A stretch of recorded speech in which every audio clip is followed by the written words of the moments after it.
I remember I was a small child, and my sweet mom teaching me Shema Israel. Shema Israel, Adonai Eloheinu, Adonai Echad.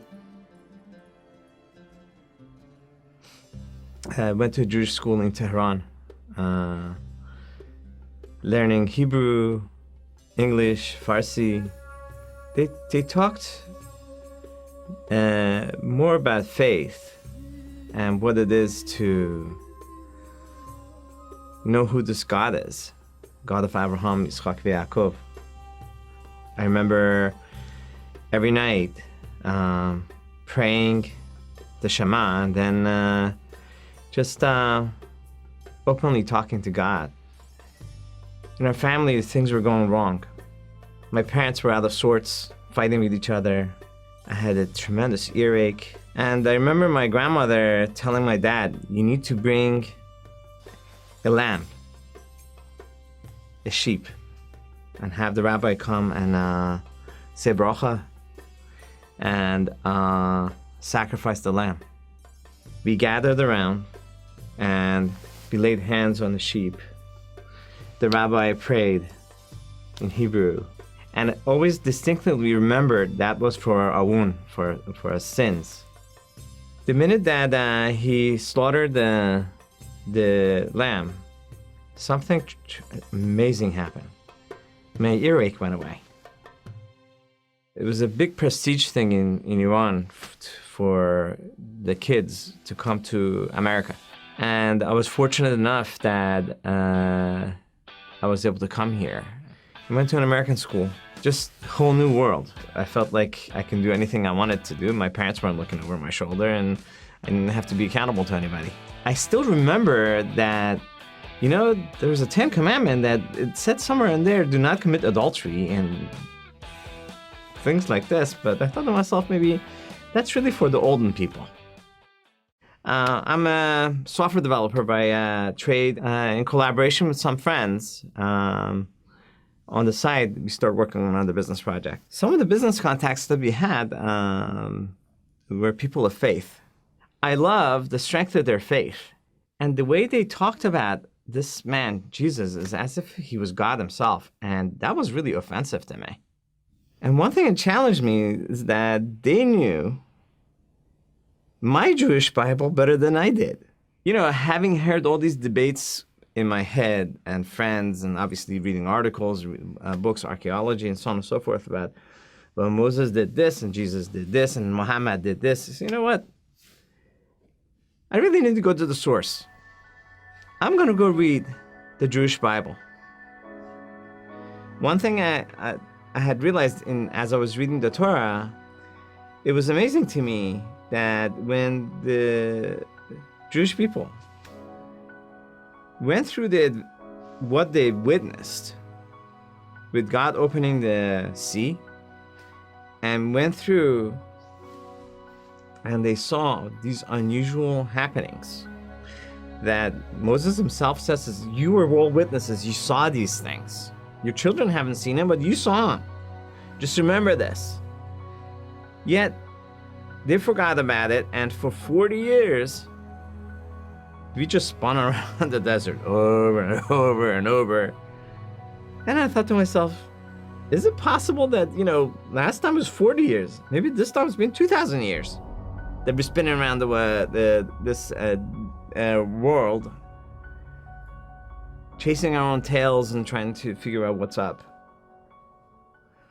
And sure enough, as I start reading this passage, Isaiah 53, and it starts talking about that, how this man died for our sins, and he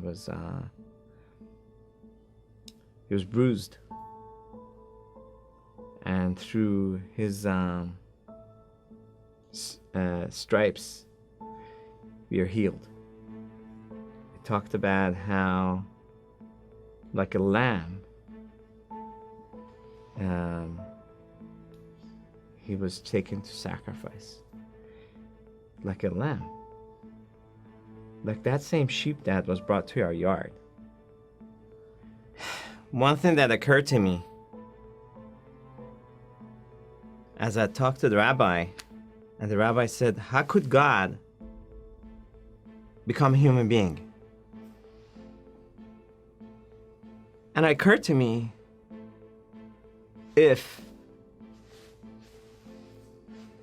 God of Abraham, Isaac, and Jacob, who's that powerful God, who opened the sea, if he could do that, who am I to say that if he wanted to show up in form of a human being on earth, who am I to stop him? I kept telling myself, you know what? He's the Messiah. He's the Mashiach. He's not a Gentile, he's Jewish. It was the straw that broke the camel's back, that passage. Once I read that passage, it was like, okay, basically, it sealed the deal. He is the Messiah. And I believed him. I never wanted to hurt my family. So I stayed silent. Then a short while ago, something happened that turned me upside down again. My own son was driving back from his internship program, long distance. That night we were waiting for him at home. 9 o'clock is when we were expecting him. We get a knock on the door. It's the police. Our local police. And we're like, okay. He said that your son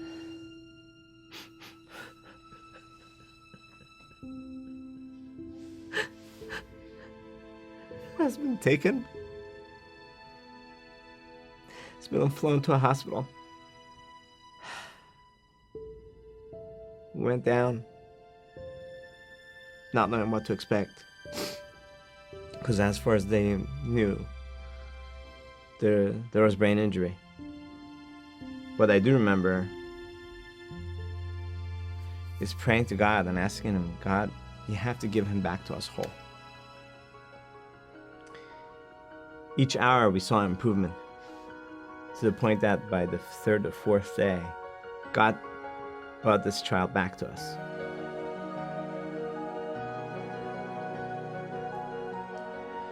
What that did reminded me of a story about a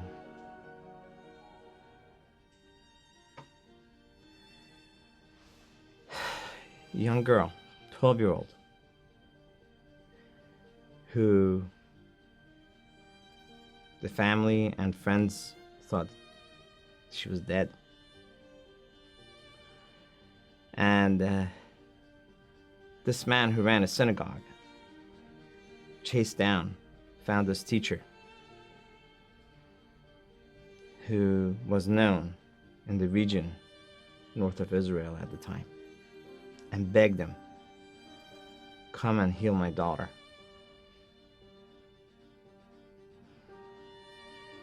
And this man went down